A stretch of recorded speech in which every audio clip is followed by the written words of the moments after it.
Hello friends, I am Yogita. Welcome back to YouTube channel economics आसान है। Guys, जैसा कि आपको पता है कि हमने एक इंपॉर्टेंट क्वेश्चन सीरीज को स्टार्ट करा है जो कि आपके बोर्ड एग्जाम के लिए बहुत ज़्यादा हेल्पफुल है।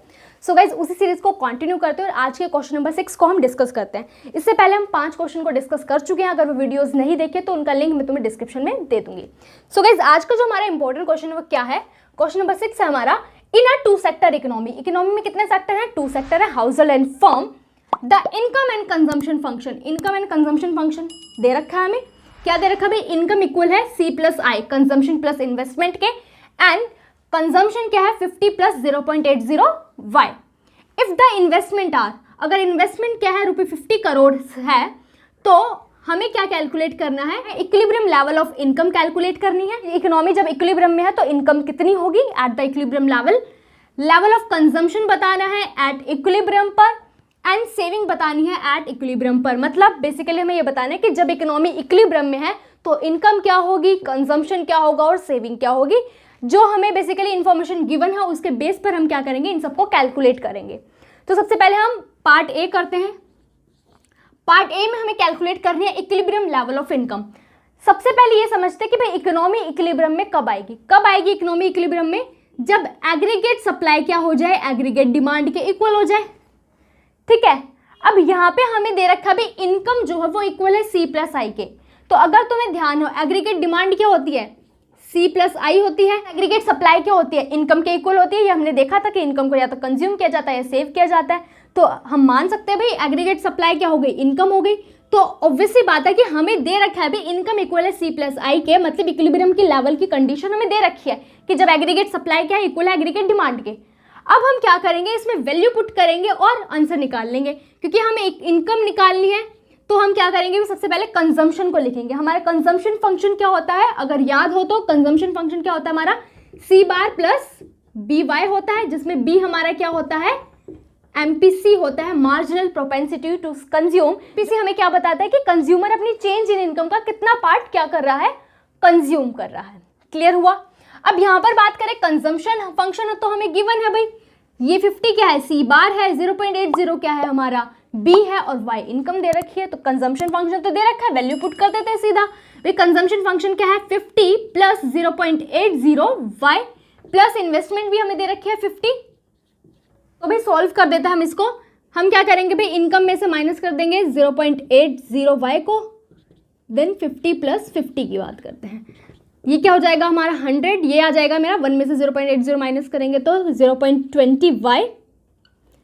ठीक है, मल्टीप्लाई में यहाँ जाके क्या हो जाएगा, डिवाइड हो जाएगा 0.20, पॉइंट हटेगी, 2 0 ऊपर आ जाएंगी भाई, काटेंगे इसको तो 500। तो इनकम क्या आएगी? 500 रुपी करोड़, क्योंकि हमें वैल्यू दे रखे भी रुपी करोड़ में बतानी है। तो 500 रुपी करोड़ की आ गई हमारी इक्विलिब्रियम लेवल ऑफ इनकम आ गई। सिंपल कैलकुलेशन थी। देन बात करते हैं हम बी पार्ट की। बी पार्ट को अगर हम सॉल्व करें तो बी पार्ट में हमें क्या बताना है? Level of consumption at equilibrium बताना है। अब यहाँ पे हमें कंजम्पशन फंक्शन तो ऑलरेडी दे रखा है, वैल्यू पुट करते हैं सीधा। भाई कंजम्पशन फंक्शन क्या दे रखा है? 50 प्लस 0.80 y। अब y तो मैंने यहाँ से निकाल ही नहीं है ना कि भाई इनकम कितनी है at equilibrium level of income. तो इनकम की वैल्यू पुट करते हैं और सॉल्व कर देते हैं भाई।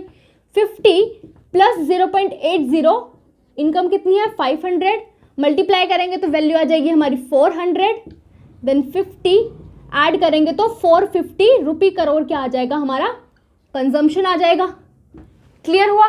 सी पार्ट देखते हैं। सी क्या निकालना है हमें? सेविंग एट इक्विलिब्रियम, इक्विलिब्रियम पर सेविंग निकालनी है। अब सेविंग फंक्शन क्या होता है हमारा? याद होगा तो बताओ भाई, नहीं तो अगर याद नहीं है तो हम इसको कंजम्पशन फंक्शन से भी डिराइव कर सकते हैं कि सेविंग फंक्शन में क्या होता है भाई, जितनी ऑटोनोमस कंजम्पशन होती है उतनी सी क्या होती है, नेगेटिव सेविंग होती है।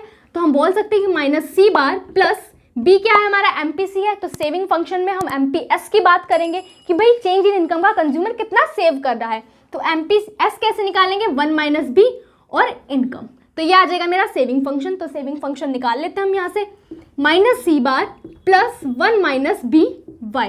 सो गाइस बात करेंगे भाई कितने का ऑटोनोमस कंजम्पशन हो रहा है? 50 का हो रहा है। तो डिसेविंग कितनी होगी? माइनस 50 की। देन बात करते हैं 1 माइनस B की वैल्यू कितनी दे रखी है यहाँ पे? 0.80। तो 1 में से माइनस कर देंगे हम 0.80, और Y की वैल्यू तो हमने यहाँ पे निकाल ही लिया 500। तो लिख देते हैं 500। सॉल्व करते हैं भाई इसको, माइनस 50 माइनस करेंगे 1 में से 0.80 तो कितना आ जाएगा भाई? 0.20। 500 मल्टीप्लाई करेंगे तो वैल्यू कितनी आ जाएगी भाई 100 -50 प्लस 100 है तो भाई कितना आ जाएगा पॉजिटिव का 50, मतलब कि 50 रुपये करोड़ क्या आ जाएगी सेविंग आ जाएगी। ठीक है, तो इस तरीके से हम क्या करेंगे, इस क्वेश्चन को सॉल्व करेंगे। यहाँ पे इस क्वेश्चन में क्या है, सिर्फ तुम्हें दो चीज पता होनी चाहिए। क्या कि भाई कंजम्पशन फंक्शन क्या होता है और सेविंग फंक्शन क्या होता है, कि किस तरीके से कंजम्पशन फंक्शन को सेविंग फंक्शन से डिराइव करते हैं पता होना चाहिए। और कब इकोनॉमी क्या आती है, इक्विलिब्रियम में आती है। कि इकोनॉमी इक्विलिब्रियम में कब आती है, जब AD क्या हो जाए, इक्वल हो जाए AS के, या फिर अगर हम बात करें सेविंग इक्वल हो जाए इन्वेस्टमेंट के। अब इस क्वेश्चन में अगर हम बात करें तो सेविंग इस तरीके से निकालने की जरूरत भी नहीं थी। क्यों? क्योंकि इन्वेस्टमेंट दे रखी है भाई हमें, और हमें पता है कि इन्वेस्टमेंट के इक्वल ही सेविंग होती है जब इकोनॉमी क्या होती है, इक्विलिब्रियम में होती है। तो भाई हम सीधा भी निकाल सकते हैं कि सेविंग इक्वल होती है इन्वेस्टमेंट के। इन्वेस्टमेंट अगर 50 है तो सेविंग भी क्या होगी, 50 रुपये करोड़ ही होगी। क्लियर है? ठीक है, तो भाई इतना सा बस कंसेप्ट तुम्हें पता होना चाहिए। बाकी बहुत ही इजी क्वेश्चन आएगा तुम्हारे एग्जाम में, 1 मार्क में भी आ सकता है और 3 to 4 मार्क्स में भी आ सकता है तुम्हारा ये क्वेश्चन। ठीक है, 1 मार्क में क्या करेगा भाई, डेटा दे देगा, इक्विलिब्रियम लेवल ऑफ इनकम बतानी है, ऑप्शंस दे देगा भाई कि जैसे कि इसमें 500 करोड़ आंसर है तो ऑप्शन दे देगा भाई 450 करोड़, ठीक है, 300 करोड़, 500 करोड़, 600 करोड़, तो उसमें से चूज करना होगा, तुम सॉल्व करके आंसर निकाल लोगे।